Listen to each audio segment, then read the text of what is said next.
As an industry forum, we collaborate strongly with industry and with the developer on site, so we represent the full supply chain of renewable gas industry in Ireland. What we do is we encourage the developers and the promoters to approach their planning in a very robust manner.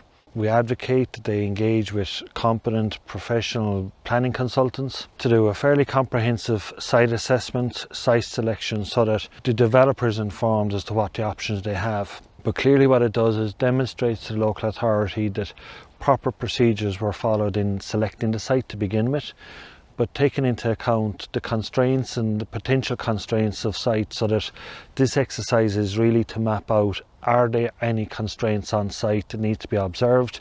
Is there any areas of special conservation that need special attention?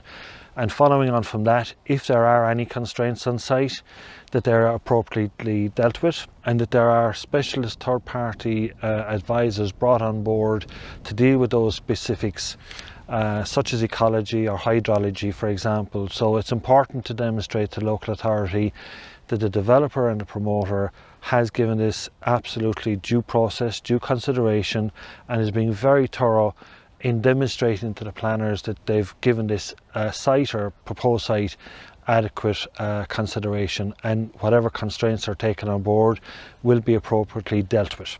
We're on the board of EBA, we're on the board of ERGAR in Europe, and we're observing best practices, best available technologies. So certainly from rural Ireland perspective, there is some easy changes and some early wins, and that is around improving air quality, improving water quality, soil quality, without compromising food production. And it's almost like we're going back to what is naturally available to us, that has been somewhat replaced over a period of time in the last number of decades, because look, that's the way it happened and it evolved that way. It's time now to maybe take a step back and let's go back to nature. Let's develop what we have available to us and do it responsibly. And there's a bit of this down to understanding, being better informed and educated around the technology. What does it do? How does it work? And ultimately, from an environmental perspective, which is all our responsibility, a collective responsibility, what do we need to do?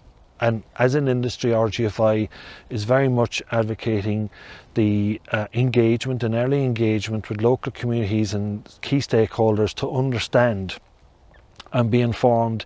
This is what's involved. There's nothing threatening here. There's no major big change in their lifestyles.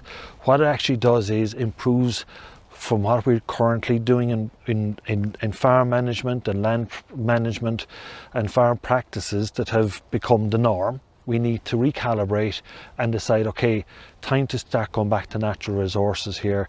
Nature provides us with an abundance of resources, and let's apply that and go back to natural nutrients. It'll benefit air quality, soil quality, animal welfare, food nutrition, and ultimately protect the environment by what we're doing.